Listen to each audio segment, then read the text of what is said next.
Hi guys, welcome back to Sports with Mono and Mono. It's 2021. I'm here with Steve, my partner, and Happy New Year, everybody. Happy New Year. Thankfully, 2020 is in the rearview mirror. Yep. And let's hope this year is full of good things and Prosperity and getting the world back to a normal state of affairs, as Right. they say, right? I actually made the statement to somebody recently. I'm starting to forget what normal feels like. Yeah, Like, really, every aspect of society.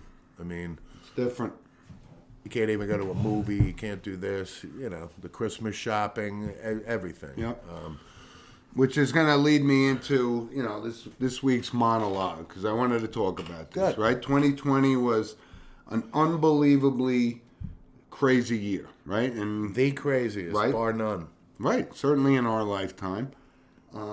But I wanted to talk about it like from an impact on sports, right? And again, this was a very serious thing, and it's still going on. And if we look back on it, what has happened? So a full season of major sports, right? I think the only one from a perspective that really hasn't been impacted from making a shortened season like a 60-game baseball season or an NBA, playing in the bubble sort of thing is the NFL, right? And we're coming up on the last week of the NFL, but COVID is running wild. But when I was looking back on it, all the changes in baseball and NHL and the NBA season and so forth, and again, we're going back to shortened seasons as we get into 2021 because the calendar got all blown out of whack, right? And from a COVID perspective, and this is real serious, 350,000 people have lost their lives, and it's still running rampant. And we saw the impact from our perspective, right? We're high school football guys, and in New York and Connecticut, those kids didn't get a chance to play. But we all get all crazy over, professional sports and so forth. And, I'm not sure where we are with this COVID thing, Steve, right now, because, when you look back on, what has happened, having the shortened seasons and so forth, I feel bad for the kids that just didn't get a chance to play football their senior year and all the stuff that was lost. But I got to tell you, this thing, the Buffalo Bills are going to start allowing fans at the game, right? It's going to be 6,700. And it looked like there was a lot of people at the Rose Bowl and what was the other one? The Sugar Bowl last night, right? So where are we with it? It's something it's 2021, and I want to put this in the rearview mirror and look back on it and say, sports wasn't the most important thing, but it's something that we all, it's a distraction, if you will, from the reality of COVID. And it's happened. And the one observation I was thinking about, Steve, was in all of the major sports, right? 350,000, not one prominent player in any of the leagues succumbed to this COVID thing, right? But it's impacted. Guys are getting put on COVID list, and this guy can't play because he's got COVID and so forth. But nobody really died. So that's why sports is still continuing to move forward, and that's why I think they're allowing fans back in the stadium. And that's my monologue for 2021. What do you think? Give me a thought. Yeah, I mean, again, from a sports perspective, sports is a distraction from the everyday stress of life. Right. I was affected by COVID on a personal level. I lost a friend in town. I mentioned that months ago, Gary Walker, and I still think about him and his family and things like that. But here we are in 2021, but the COVID is still affecting sports in the fact that from a calendar perspective, meaning, coming into this year, like I said, the NHL, we'll get to that, but they're going to start up in about a week or so, training camps, things like that. Shortened season. But typically, right, the NHL would typically start in late October, that type of thing, and we'd be, maybe a quarter of the way of the season done. That's what I meant when we're still off whack from a traditional... Right, so hopefully if COVID does dissipate and hopefully goes away anytime soon, we can get back on the regular calendar, meaning the Masters in April, that right. thing, and the U.S. Open in June, and the Kentucky Derby in May, Kentucky Derby, and all the things that, like I said, we take for granted, and let's hope we can get back to a new normalcy. Yep. As far as COVID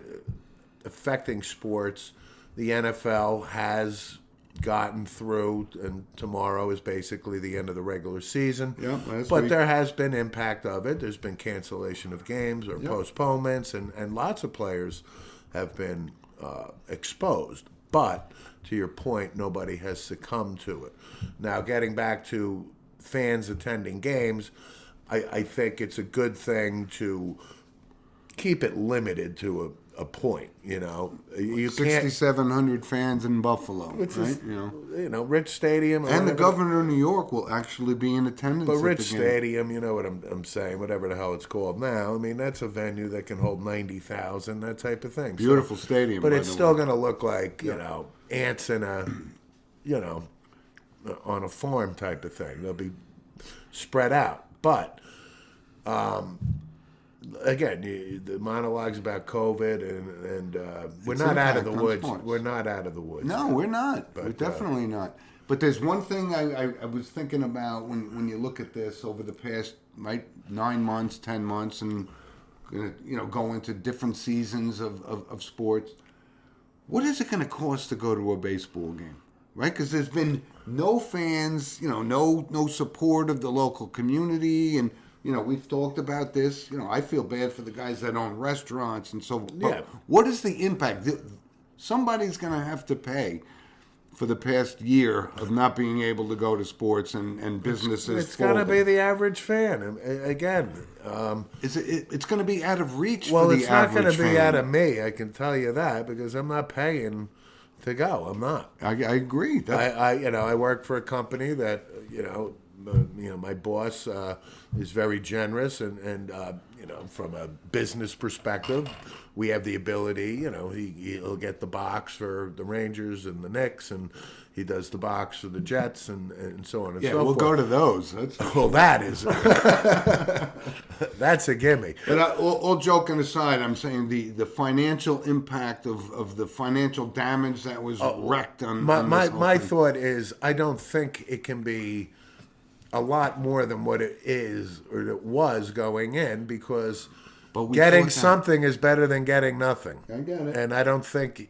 right out of the gate the sports teams can try and compensate for last year's financial losses. I think you got to bring them back slowly and get them back to the parks, and then of course over a short period of time they'll raise it according to. I know, and we brought this up before, though. Like the NBA, there's a laundry list of names that you've never heard of that they're paying, $20-30 million. Somebody's going to have to pick up that tab, and it's going to be the consumer. That's what I'm afraid of. That it's going to be.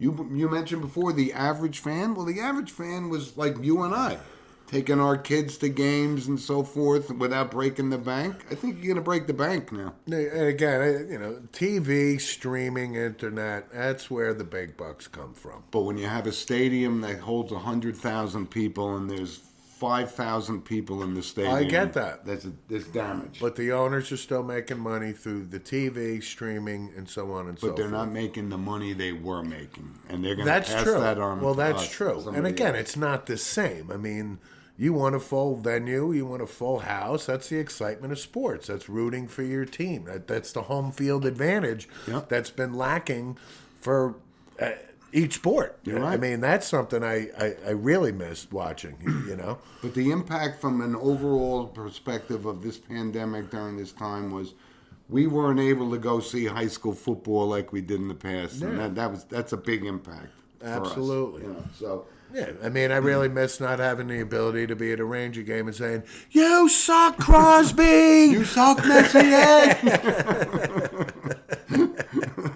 party reference, Right. banging on the glass. Right. Devils fan. It was. Or going to a Giant game and throwing snowballs at Santa Claus. I was at the snowball game, actually. I'm kidding that I would do that, but you sit there and watch. I was horrified. Right. I was at that game, actually. Or a fire in the upper deck of a Jet game, or Well, I think it or was the in- Eagle fans we talked about.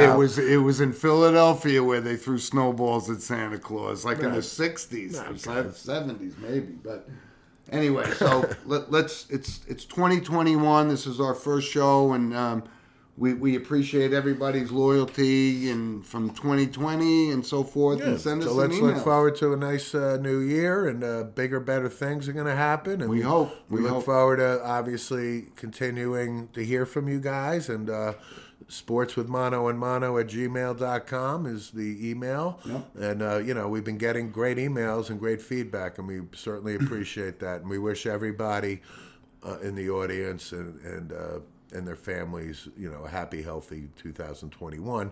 So that being said, you and I got together last night to do some research. Yep. Right? It's not easy. Everybody thinks, we just show up here. And No, that's not how it works. so we had to, do some homework last night, and it did. started at, 4 o'clock Eastern time on our couches. And Jim and I got together, and we opened up with Alabama and Notre Dame. What were your thoughts? And look, I'm glad you brought that up, but I just first want to mention that this segment sponsored by one of our favorite supporters of the show, Coriano Trucking. Coriano Trucking. Right? I told you he relocated to New York State, but we thank them and wish them happy New Year. You need as well. something delivered from A to B. Coriano Trucking is the way to go. Yep. And as Steve said, it's kind of been a tradition for him and I since we were, 7 and 9 at the time. Been a long We never missed. New Year's Day was one of the greatest days in sports Oh, my God. for us.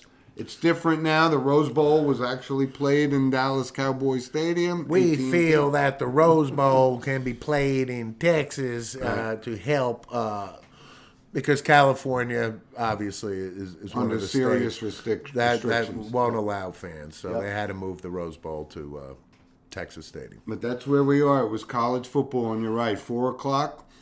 We looked at the game. Alabama on paper. We saw probably the Heisman Trophy winner in Devontae Smith. I think so. Right? And probably locked it up last night. But my first impression of Alabama last night, what a three-headed monster they got with Mac Jones, Devontae, Najee Harris. Oh my God! So the Najee Harris leapfrog of the Notre Dame defender That's one of the most impressive things I've ever seen on a college football. And we'll see field. it 5,000 more times. You know why before we should? go. Yep. Because it wasn't like the defender on Notre Dame was kind of like at his knees, Right. like where you typically would see a leap. He was literally at his shoulders, like heading down to make the tackle. It was a great play. It was a phenomenal, And that's a highlight film, athletic burst that. Like Oh when my we God. used to see Earl Campbell and Tony Dorsett, classic college running back runs and so forth. This is going to be one for the books. But nothing of that physical ability to It was leap. awesome. And Alabama offensively is just, Yeah. they're outstanding. And it Just looked like- outstanding. And I want to talk about this because I've been on this Notre Dame bandwagon, right? They've been number 2 most of the year, right? Now they're in the ACC and so forth, but For just they lost this year, their the 7th ACC. straight. To make that point, it's just for a year, the ACC.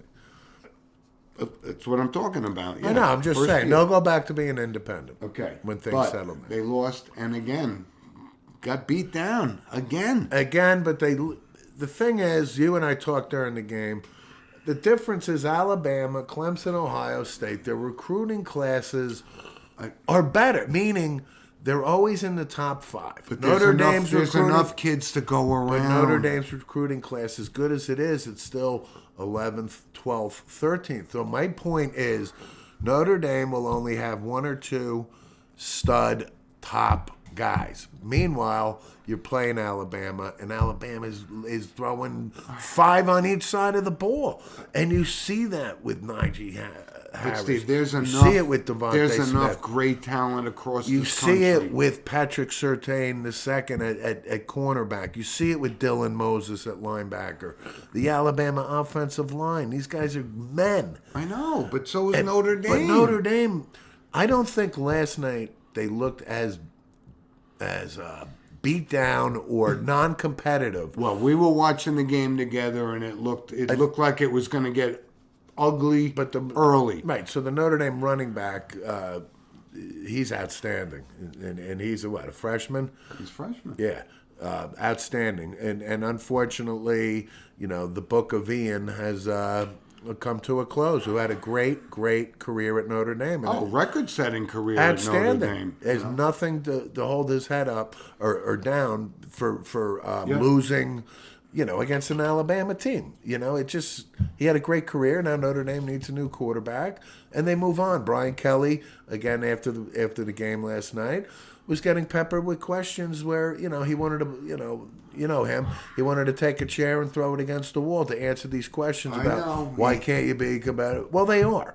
They're there. They're in the top 4. But this I got no problem with but Notre their Dame. bowl game record is I abysmal, understand, and it's killing me. I understand, but they're continually playing better, stronger, faster competition once you get to the championship games. Look, there's 5 teams. There's the Clemsons, Alabamas, I just said the Notre Dames, right?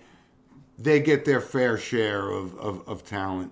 But Notre Dame has just looked embarrassing, to be quite honest with you. And listen, I've liked Brian Kelly all along, but you got to cross the goal line. And at some point, you can't get annihilated New Year's Day year after year after year. But that's, again, back to my point.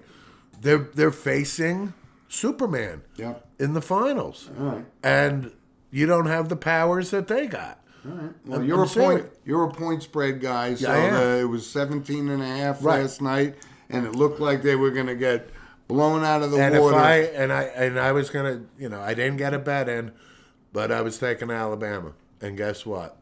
It would have been it's fixed. By half a point. It's fixed. So that game was the first game, and then the second game was Ohio State Clemson. Right, and I got that wrong too. I would have gone 0 for 2. I totally went with Clemson last night. I was all in on Clemson as well, and took it on the chin. And they really stuck at the Ohio Clemson State. last night. Really, I mean, Justin Fields had a career day. What, good for 6? him. Something like that. He had 5 before I fell asleep when he knew the game was over. I think he finished with 6, but and he took a shot. Which, by the way, this targeting rule. Yeah. Did you see the play? Would you have called that targeting? I mean, what is Skowski supposed to do? I get it. It's a catch-22. I understand it. I think if Justin by Fields, the letter of the rule, you have to call targeting, but is it targeting? No, he didn't drill him directly with his helmet. He turned. But them's are the rules now, and you have to. That's the second year in a row Skowski got tossed for targeting. It right? is in the final. It is. But Clemson. Again, I was all in because of Trevor Lawrence. Yep, so I want to talk about that. I think it's a foregone conclusion that Lawrence played his last game at Clemson. No question. Then we'll go to the NFL. Yep. Now back to Ohio State. I was kind of thinking. I was actually talking to somebody at work during the week about Ohio State and Ohio State quarterbacks. Now, as great as a game that Justin Fields had, you know who had the game? He kind of reminds me of somebody said, well, do Ohio State quarterbacks translate to the NFL for the most part? And I said, you know what? The first one I thought of was Braxton Miller, only, not even 10 years ago.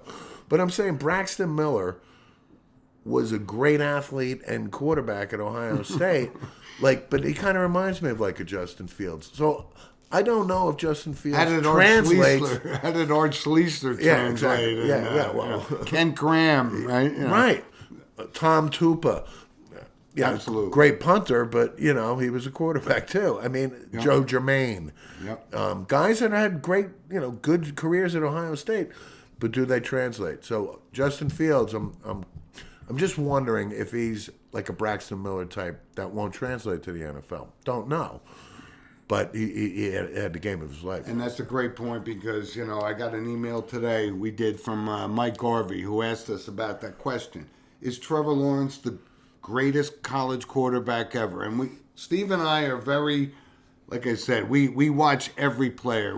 College doesn't necessarily translate to the NFL, right?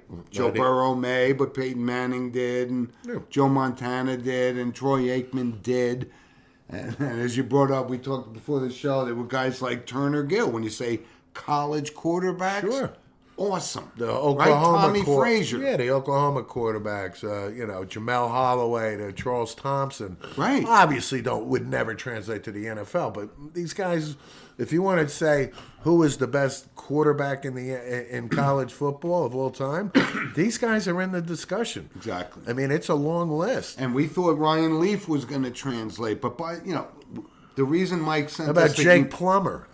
Really? At Arizona State, the Rose Bowl that he had. Unbelievable. I mean, game. the list is endless. Yep. But when you look at Trevor Lawrence, Steve, you're talking about, if all things being equal, his record is 34, and now it's 34-2, right? Which is unbelievable. He looks like he's got all the skills, all the tools, all the social prototype. He is the poster child.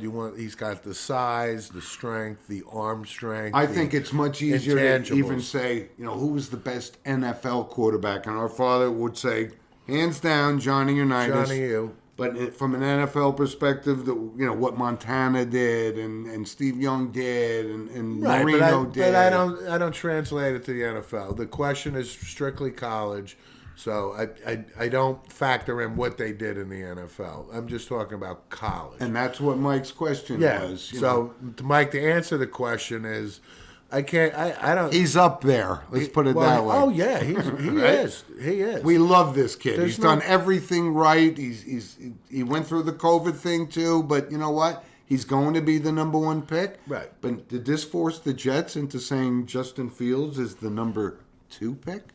Listen, you're a Sam Darnold guy. The Jets ready to move on because they're going to fire their coach this weekend. Oh, he's gone Monday at. I don't even think he'll last till 9:00 on Monday. If they got the 1:00 game, he's done by 4:30. Nah, they typically do it the next day. All right. But if the Jets are taking a quarterback, Zach Wilson of BYU. Well, you just stole my thunder. Should be under consideration, but I don't think the Jets are going to draft a quarterback at 2. I think because they lost out on Trevor Lawrence, they're going to go with Darnold. I don't see why they wouldn't. I don't see why. And what, get him a right tackle to go with Becton? I don't see why they would then blow this up. Okay. I don't think Sam Darnold, we talked about it, as he looked as good as I anticipated, no. But I don't think you can blow up the ship yet. All right. But the question for Mike was about Trevor Lawrence, and you know what? He's going to be the number 1 pick, and we really like him, and he's done everything right. So I mean, he still has to beat out the mustache in Jacksonville. But I got a good text last night from one of our loyal listeners, Kenny Backert. Yeah. Dabo do. Gave me a Fred Flintstone reference. And this, looking back on it, Dabo kind of dissed Ohio State and said, "Oh, I wouldn't even have him in the Final Four." I tell you what, I'm glad you brought that up. So for the audience, Dabo Swinney, obviously stud, two national champions. Right, but with the rankings and so forth, the coaches have to rank these teams. So he put Ohio State at 11th, and obviously Ohio State, did what they did last night. So for a week, or I think it was 2 weeks, the scuttlebutt was, Dabo is dissing Ohio State. But to Dabo Swinney's credit, he said, listen, they've only played 4 games or 5, whatever it was. I know his rationale behind it. I don't have any problem with it. And he also said, Ohio State, he couldn't have been more congenial about it. And listen, Ohio State flat out laid the wood to Clemson, and they absolutely deservingly will face Alabama in 2 weeks. And what do you think about that game? You got Ohio State, Alabama. I got know Alabama. you've been on the Alabama bandwagon. I'm going Alabama. You're a huge Mac Jones fan. And, I think what we saw last night from Alabama, I just think. But you're not seeing a blowout. You think? No, I think this will be a competitive game. But I think Alabama, like I said, with the three-headed monster on offense. You know who I was so happy for guys yesterday, Stephen? I think Ryan Day is awesome. And he did nothing but his homework during this thing and said, huge Ryan Day this is fan. how we could beat these guys. And huge Ryan Day executed everything. Huge Ryan Day fan. Big time. Yeah. But he's going up against, you're right, maybe one of the most productive college football teams of all time. Averaging 49 points a game, for crying out loud. And they're going to have, a Heisman Trophy winner, whether it's Mac Jones or Devontae. I think Devontae Smith won I think Devontae Smith won it last night myself, too. All right. So, college football, can't wait, Love it. Yeah, we got some bowl games today. It was a great game yesterday, Cincinnati and Georgia. Yeah. That came down to, Cincinnati, Luke Fickell is a disciple of the Ohio State tree. Yeah. Was the interim head coach, when... Didn't he play at Ohio State? I think he did back in the day. But Luke Fickell's been the head coach now at Cincinnati for about 3-4 years, maybe 4. Yeah. They got nothing to hang their heads at. They actually look pretty damn good, They had a great year. Yeah, but I watched the game. Some of their players are like really physically imposing. I don't think Cincinnati's going away anywhere. I think they're going to be a very prominent football team going forward. Great job by them. They lost a tough one to Georgia on a last-second field goal. You know what? I do remember Luke Fickell playing for Ohio State, actually. You're right. But hey, we're psyched about it, right? College football is coming to a close. Yeah.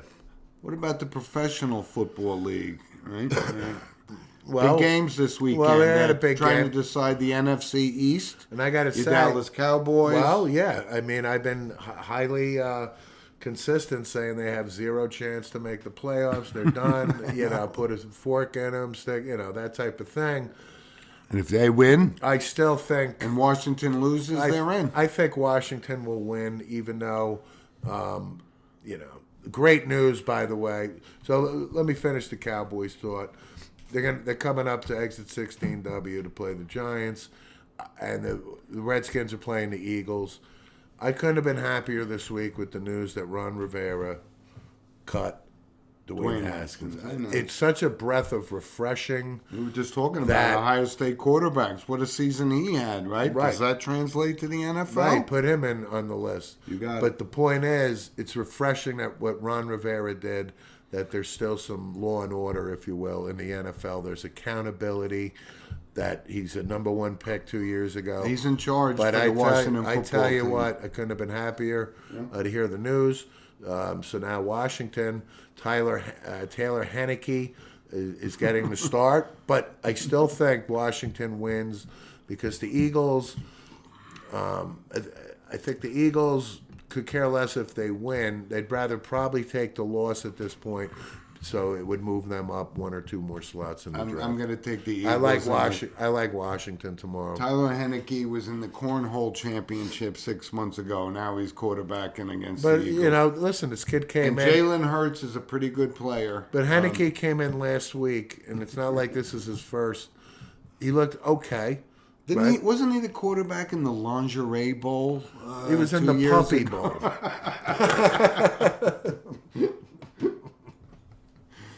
But as far as the NFL goes, one of my picks this week is actually Dallas. I think they're going to beat the Giants. And I think the Philadelphia Eagles are going to beat the Washington football team, and the Dallas Cowboys make the playoffs. Congratulations. Thank you. I see it quite the opposite. Okay. Listen, I just see Washington beating the Eagles. I think the Eagles have packed it in for the season. Pedersen, or whatever his name is, right, hanging on for his job. He's coming back. The guy won the Super Bowl for them. Come on. I got it. But has it been a bad season? Yeah. Okay, but Doug Peterson is not going anywhere. And let's stick with our NFL. And of course, did I mention, Steve, this segment sponsored by Lynch Toyota of Manchester, Connecticut. You were about to, and you just did. So, Thank you, Mike. Thank you, Lynch Toyota. Thank you, Manchester, Mike. Connecticut. Yep. And here's my other pick. Arizona needs this game. Yes. And I kind of like Kyler Murray's had a great season. I mean, We talked about he's a it. good player. He made the Pro Bowl. And you're right. Goff is out, and you're right. You know, I've been on his bandwagon saying most improved player, but you're right. He hasn't won big games, and he's out. You know, thumb on the helmet, right? Broken thumb. It might be a good thing for the Rams. But I think that'll be exciting for the Cardinals to make the team. This Murray's had a great season, and I'd like to see him get more national publicity. Win. You know, they got to win. And they lost last week, but I think Kyler Murray. I like the Cardinals tomorrow too. And there's one other game I find intriguing. I know Pittsburgh has been kind of reeling. They did win last week, but they lost a couple of games. Roethlisberger's out. Is Baker Mayfield going to get this team into the playoffs tomorrow? I don't think Baker Mayfield. I'm on the fence with this guy. You know, I mean, lately I've been pro Baker. I've been back. And and COVID forth. has run rampant on this team. I got by it. the way. I got it. I mean, listen, I'm surprised that Cleveland hasn't already clinched a spot, right, based on their record. Right. But they have to win tomorrow, and if they don't, they're not going to get in. I'm saying they're going to win tomorrow. But it's one of those things where even if they don't get in, I think Cleveland's had a really good year, and Kevin Stefanski. Listen, I really do. I know, but they've been think Kevin talking about Stefanski has done a great job, and I think the future is finally bright for Cleveland. We've been saying that for 2 years since they drafted Mayfield. Yeah, I mean, but I don't know. I think they're realizing they need to the team chemistry and the makeup of that team had to be adjusted. Is it a coincidence that when Odell Beckham got hurt, that Baker Mayfield started playing like really well? I don't think it's a coincidence. I think that Odell Beckham is such a selfish cancer that Who do you like tomorrow? I would say Pittsburgh or look for Cleveland to move him if they can, being he's hurting and everything. But I like Cleveland. All right, give me your picks for the week. You know, who do you like? Upset specials? Anything? You know? No, How about Dolphins? And the Dolphins are And the another Bills. thing. Dolphins are and the another. Bills. I think the Dolphins Dolphins got more to play for. They still have a chance to make it. The They Bills, don't beat Buffalo and Buffalo tomorrow, though. I think Buffalo probably shows up with the minor league team. They got nothing to play for. They clinched the division. And I wouldn't be surprised if Buffalo rests players and things like that. I think they need a win to get the number 2 seed in the AFC. It don't matter. They're going to Kansas City if they get to the championship game one way or the other. Yep. And I'll go with an upset special with the Dolphins. Okay. I can do that. There's again. I think the Bills will. Here's one of the most Relax. intriguing games of the week: the Jets and Patriots. Right? Mm-hmm. Cam's last game, and Yeah. Adam Gase's last game. That's right. Perhaps Sam Darnold's last game. Can they close out the season with 3 straight wins over the Patriots? And it would be such a shame to fire Adam Gase after a 3-game win streak and all the momentum and goodwill that he's built up over his tenure, and just to flush it down the toilet again. Boy, that would be that is happening, folks. Sayonara. Sayonara. Exactly. I don't know. I see New England winning that tomorrow. I don't. I think it's going to be a culmination of an ugly season for the Patriots. We thought Cam Newton had a little bit more in the tank than he did. He looked awful. Not me. I told you he was going to play for That's the Patriots. fine, he did. And, but the reason I'm taking New England is because any time that Bill Belichick plays the Jets, he likes to stick a fork in them. So. You got it. He's had a tough season. He's poor- not been a happy Oh, camper. poor baby. Poor baby. I know. Everyone goes shit on Bill Belichick, but he's done nothing but win. Of course, but listen, I'm enjoying him having a shit season. Everybody Yes. is. Everybody And is. if you disagree, please send us a comment to sportswithmono@gmail.com. All right. So there's our NFL segment. Let's wrap this up with a couple of... How about the Oakland Raiders losing, to the Dolphins? the Oakland Raiders? Was that a purposeful Yes, it faux was, pas? because John Gruden wore the Oakland Raiders hat a couple weeks ago. I'm kidding. But it's the Vegas But the Las Raiders. Vegas Raiders, and the fact that they lost that game and they're out. And I just love Gruden's look on the sideline when that face mask on Fitzpatrick. The guy's intense, man. He is intense. Oh, but the Raiders is such a disappointment. It is. But listen, let's move on before we close out today with Major League Baseball. A couple of major trades, and we'd say most active in the Major League market were the San Diego Padres. They want to win this. They're no joke now. They're looking to back up the Machado and the Tatis and all these guys. Yeah, they're no big joke. money they're paying these guys. The new ownership in San Diego is They got money. They're spending money. Blake Snell, And they're going to be... Yu Darvish. Yeah, they want to challenge the big brother Los Angeles Dodgers. But the they world gave up a champions. lot of their farm That's fine. system to win it That's tomorrow. That's what you do. All right. That's why you have a big farm system. And following up on your monologue from last week, no movement on the DJ LeMahieu contract yet. talks? Nothing yet. And if he leaves, I really I'm going to have a major problem with the New York Yankees.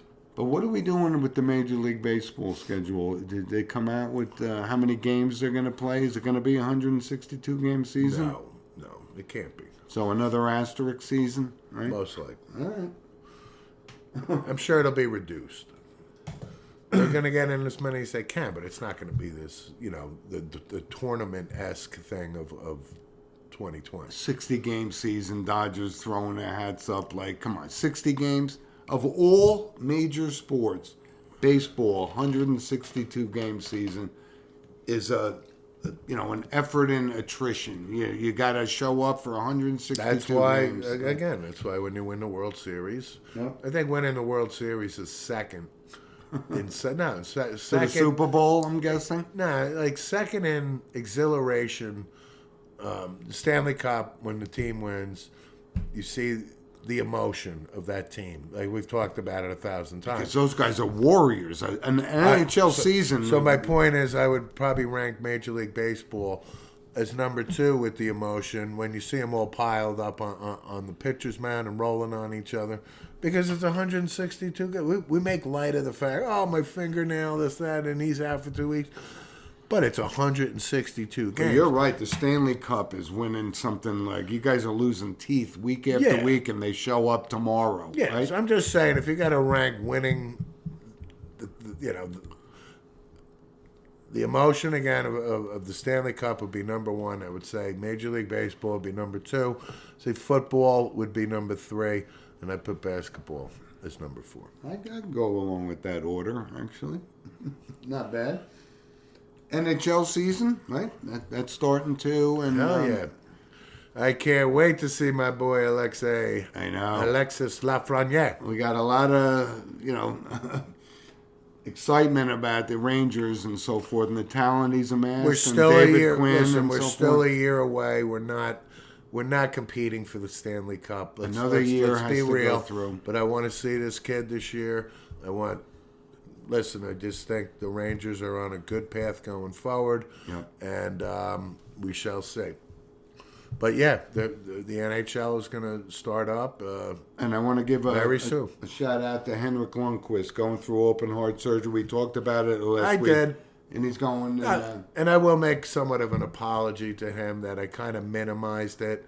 But it's no joke what he's going through. His career's done. Let's face it. He'll never play Hall again. of Famer, no question. Yeah. But no, Marino, didn't win the Yeah, Super but I Bowl, also stay firm on the fact that there's Mike Rickner on Mount Rushmore, Ranger Land, and it's Eddie Giacomin, and then the King. King Henrik. But the King, But I wish him good luck. He got us. Listen, this guy had a very, very good Ranger career. I'm not minimizing it, but I got a little bit tired of the celebrity aspect of Hank towards the end. I agree. But we wish him nothing. He's not in Mike Richter land. He's a good guy. He's not. No question. So we do wish him well, and And from a hockey perspective, the Caps. You got. They signed Zdeno Chara off the Boston Bruins. They had Henrik Lundqvist. I think he's 43 now. But, Chara was the Bruins captain for 14 years. Great player. He won a cup. Jack and the Beanstalk. He's the giant from Jack and the Beanstalk. Right? But he's got one more year. Yep. And he was going to get a diminished role in Boston. And, hey, 1 year deal with the Capitals. Yep. That makes sense. Yep. So like I said, the NHL is a shortened season, and it's going to take a year and a half before we get back to the regular schedule that we're accustomed to. Poppy. And listen, before we close out with our notables, college hoops, right? And you brought it up before. Gonzaga looks pretty good. Yeah, right? Gonzaga right now clearly is the number one team. But they got to prove they can get to the finish line because they've had some good teams in the NCAA tournament. I actually think this is the year. I think this might be. I'm serious. I think the fact that they're number one right now, what does that mean come tournament time? Nothing. But of the Gonzaga team, Mark Few still the coach? Mark Few is the coach. Yep. I think generally consensus, I've been reading, opposing coaches playing them, like Izzo and so forth, said this may be the best Gonzaga team that Few has had. And it may be the year for them to that's cross the finish. And that's a bold statement. There have been some really solid teams. Right, because it's not the first time they've been number one, put it that way. Exactly. So we shall see. But right now, Gonzaga looks to be clearly the best team. And what's going on in the NCAA? Kentucky's 1-5 for the first time in 100 years. And loving every minute of it. Tom Izzo and Michigan State, they'll show up come game time, but they're having a tough go of it in the beginning. But let me clarify my Kentucky. I love Kentucky basketball. The fact that John Calipari is now 1-5 or whatever it is for the first time since diminishes 1918, it a little bit. Yeah. You're happy about that. I don't have a problem with Calipari being brought back down to earth. And we don't know what the NCAA tournament's going to look like, because it's still 3-4 months away. But I also on the hoops front, real quick for college, I want to recognize Rutgers. Rutgers is playing very. Listen. They got as high as 11th ranked. I think they're 14th now or 15th. They lost to Ohio State last week. They rebounded with another victory. Ron Harper Jr. is good player. Really looking good. Yep. He's averaging 20 plus. And listen, Rutgers, and I love the coach, Steve Peichel. I love this guy. And I just want to acknowledge Rutgers. Watch out for them. Okay. And they are trending upward. I think their program is doing very well. Good. And listen, before we move off college basketball, I just want to give a shout out to Keontae Johnson, right? I mean, it was so horrifying. He collapsed on the, University of Florida guard. Yeah. Reminded you of the Hank Gathers, right? Hank Gathers kind of thing. Yeah, it's still the Hank Gathers thing is still one of the most disturbing videos I've ever. So was this, but it turns out it worked out better. He's back. He's back on his feet. That's why Hank is smart. It was shocking, but it was I'm glad he's doing well and so forth. Absolutely, right? No doubt. So Steve, we close out with our notable passings, right? And again, number one, Phil Niekro.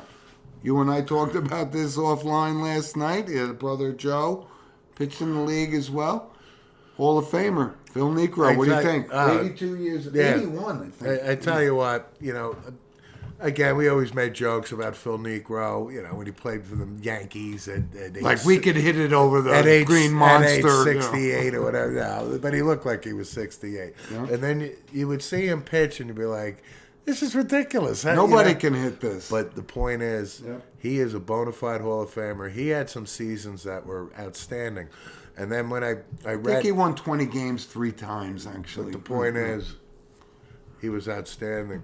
So obviously one of our humorous baseball people, the Monahan brothers here, love and admires Bob Uecker.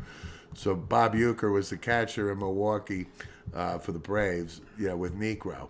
and Negro, And so I read an article, and Euchre made a couple things, he goes, I caught Phil Negro, Phil led the league in wins that year, and I led the league in pass balls, like things like that. But then Euchre would say, I also met a lot of very important people. While I was catching Phil Negro, because they all sat in the front row in the back behind home plate. Yeah, it was. But Euchre is so great. Totally. But Phil Negro, he acknowledged, and really, Phil Negro. Hey, he won 300 games. Hall of Famer, no question. Great person.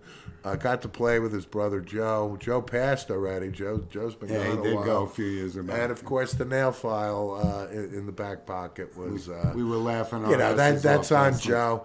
But yeah, hey, he was a all good right. pitcher. No, listen, Hall of Fame, no doubt. Phil Negro Wore the pinstripes for the Yankees. Absolutely, So no doubt.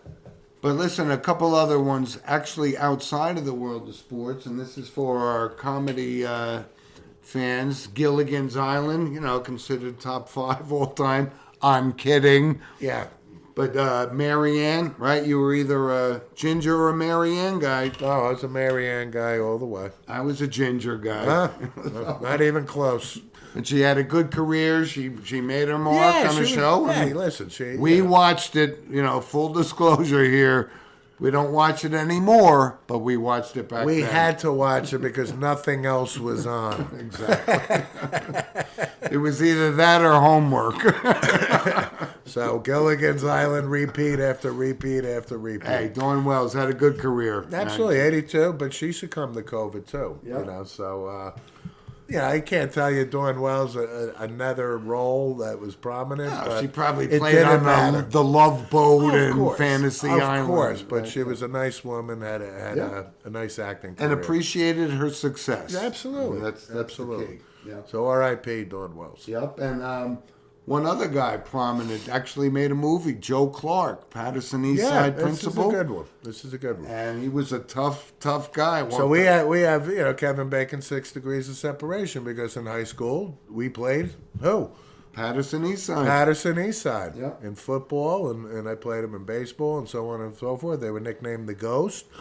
And I tell you what, Joe Clark. Did a movie on him. Morgan Freeman played him. Morgan Freeman played Joe Clark. Andy Dufresne. He swam through a pipe. We both think we do brilliant Morgan Freeman. Well, I know I do. But Joe Clark, hey, the guy was tough as nails, 82 years Absolutely. old. And, Lean on Me, the movie. Yep. But Joe Clark, you got to give him credit for trying. Oh, God, yeah. It was right? an ugly place he was doing. Holy Christ, ugly. Like you said, we played games there. And it was controversial and so forth, enough to make a movie about it. It very much was, but Joe Clark, I think, has gotten the due and the recognition of trying and unorthodox, yes, but he had to go the hard way. And I bet he passed away with a baseball bat in his arm. Oh, absolutely. And one last... And the baseball bat will be in the casket, I would imagine, too. And believe me, there were marks on that bat. That wasn't a showpiece. Oh, yeah. But one other guy, Pierre Cordan from the world of fashion. Sure. And I remember, I don't know how it happened, but somehow I had a Pierre Cordan shirt or a tie. It's not a bad brand to have. Pierre Cordan was... This guy made, Yeah, very reputable. No doubt. I mean... 98 years old. Good for him. It's a long run. And I'm guessing, his relatives are just as excited about his passing. Oh, yeah. This is the honeymooners when Ralph... multi-billion-dollar empire. But he passed away. This is the honeymooners when Ralph thinks he's getting his fortune left to him by... the late Mary Monahan. The late Mary Monahan. Which, by the way, going from 2020 to 2021, the Honeymooners Marathon was on, and if you can't appreciate good humor, then don't watch it, because it's brilliant. Anyway. But listen, thanks for joining us, everybody, and we'd love to hear from you. What, do you want me to sign an affidavit with a notary Republican or something? Drinking milk from a saucer. spending most of my time by the stove. But anyway, folks, thanks for joining us. Send us an email at sportswithmanoandmano@gmail.com.